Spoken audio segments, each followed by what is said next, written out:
जाली हुकूमत है, ये फ्रॉड हुकूमत है, ये फॉर्म 47 वाली हुकूमत है, इसे तस्लीम नहीं करते। हम तो ये बात इसलिए कह रहे हैं कि हमारे पास तो फॉर्म 45 मौजूद है।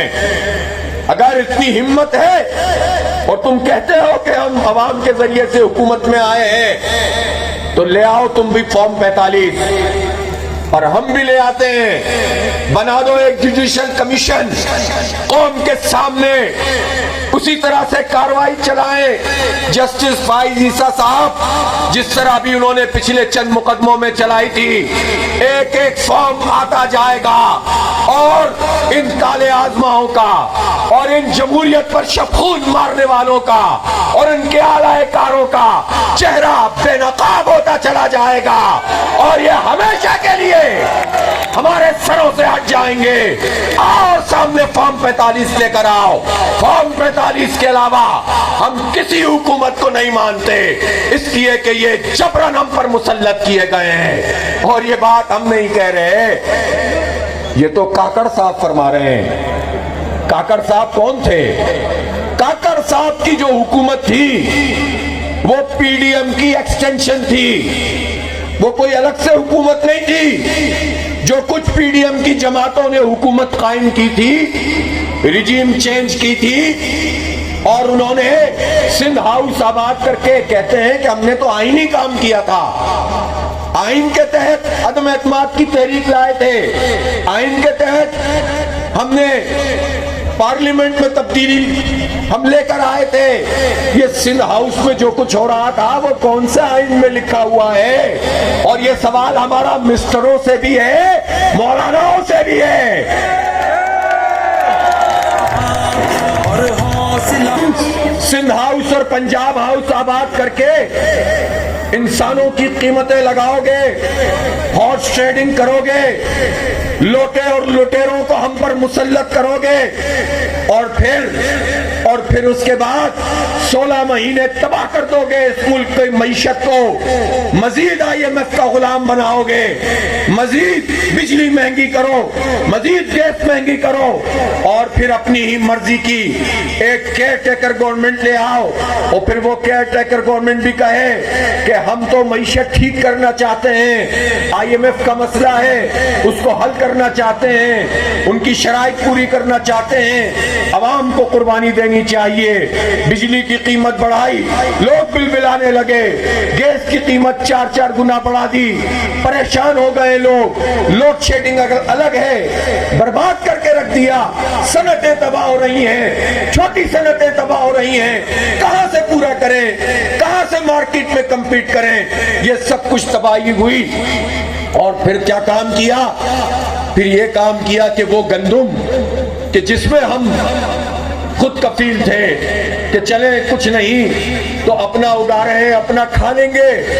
गंदुम हमारे पास मौजूद थी, कोई 40-50 लाख टन मौजूद थी, लेकिन फिर भी उसी केयर टेकर गवर्नमेंट ने जो पीडीएम का एक्सटेंशन थी उसने उस वक्त पाकिस्तान को $1 बिलियन का नुकसान पहुंचाया, जब $1 डॉलर के लिए मारे फिर रहे थे, भिखारी बने हुए थे हमारे हुक्मरान, कभी इधर जा रहे थे कभी उधर जा रहे थे।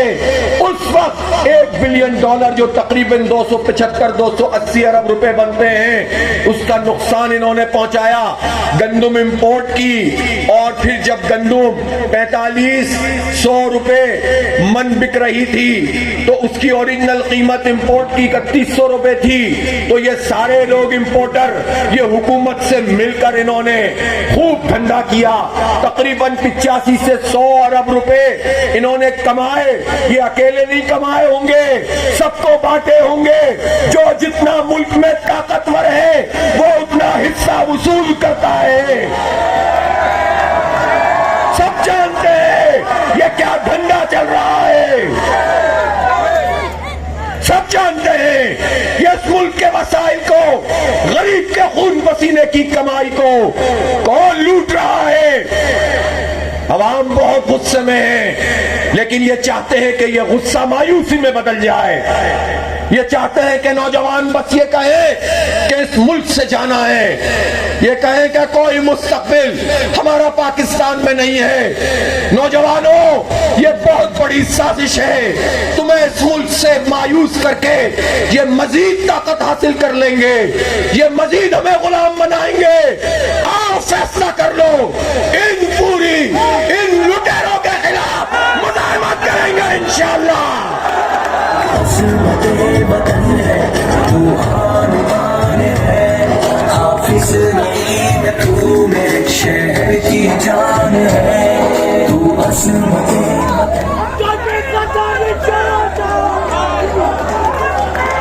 क्यों हम पीछे हटे, क्यों हम मायूस हो? ये मुल्क हमारा है, हमारे आबा व अजदाद ने बनाया है, ये मुल्क हमारा है। हमारे खून पसीने की कमाई से तुम अय्याशी करते हो। तुम्हारी गाड़ियां, तुम्हारा पेट्रोल, तुम्हारे रकबे, तुम्हारी अय्याशियां, ये हमारे पैसों से हैं, उस पर तुम अय्याशियां करते हो। बहुत हो गया है, मुजाहिमत करेंगे, लेकिन हम वो रास्ता इख्तियार नहीं करेंगे कि जिसके नतीजे में ये फायदा उठाते हैं। हम स्प्लिंटर ग्रुप नहीं बनेंगे। ये तो चाहते हैं कि जमहूरियत से आप मायूस हो जाएं, ये तो चाहते हैं इंतखाबात से आप मायूस हो जाएं। ये फॉर्म 47 पर आने वाली हुकूमतें मायूसियां फैलाती हैं। क्या फायदा वोट डालने का, आना तो इन्हीं को है। इस मायूसी से इनको फायदा होता है। कुछ लोग परेशान होकर मुल्क छोड़ने लगते हैं। 25 करोड़ लोग मुल्क नहीं छोड़ सकते। तकरीबन 18 करोड़ लोग 35 साल तक की उम्र के हैं। ये सब मुल्क नहीं छोड़ सकते। हमें यही रहना है, यही जीना है, लेकिन इज्जत से जीना है, गुलामी में नहीं जीना इंशाअल्लाह। चल रहा है दुआ, असला उठा लें, कुछ मुनशियात के आदी हो जाएं, वो भी दस्तयाब कर देते हैं। ये कुछ लोग असला उठाकर स्ट्रीट क्रिमिनल बन जाएं, असला दस्तयाब कर देते हैं कि किराए पे लो और जाओ कार्रवाइयां करो। ये चाहते हैं कि कुछ जगहों पर लोग पहाड़ों पे चढ़ जाएं। ये सारे काम इस बालातर तबके को फायदा पहुंचाने के हैं। आओ तहिया कर लो, शऊर को परवान चढ़ाएंगे, घर घर पैगाम पहुंचाएंगे और पुरअमन सियासी मुजाहिमत का कल्चर पैदा करेंगे।